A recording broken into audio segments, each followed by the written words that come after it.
რამდენიმე საათიანი შეტაკებების შემდეგ კიევში შედარებით სიმშვიდეა, აქ ყველა ელოდება რადასხდომის დასრულებას და რა შედეგით დასრულება კონკრეტულად უკრაინის საკანონმდებლო ორგანოში დეპუტატების მსჯელობა ქვეყანაში არსებულ კრიზისულ მდგომარეობაზე.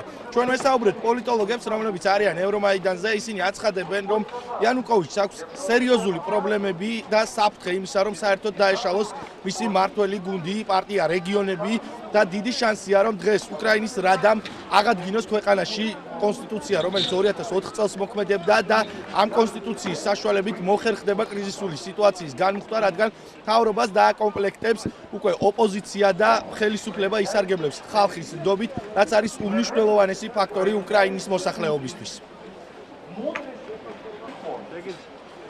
რაც შეეხება ევრომაიდანზე არსებულ სიტუაციას, შეტაკებების შემდეგ აქ ოპოზიციის მხარდამჭერები ასუფთავებენ კიევის ცენტრალურ მოედანს და აგებენ ასევე ახალ ბარიკადებს.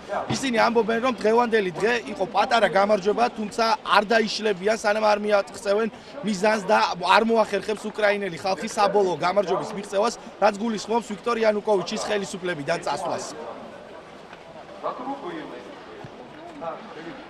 რაც შეეხება დაღუპულებისა და დაშავებულების შესახებ ინფორმაციას, ამ წუთისთვისაც არ არსებობს ზუსტი მონაცემები.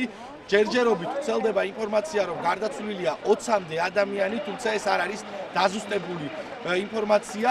ტელეკომპანია მაესტროს გადამღები ჯგუფი რჩებით კიევში და რა თქმა უნდა ჩვენ უკვე დღის მთავარ გამოშვებაში ზუსტად 21 საათზე შემოგთავაზებთ რეპორტაჟს თუ როგორ ვითარდებოდა დღის განმავლობაში კიევში მოვლენები.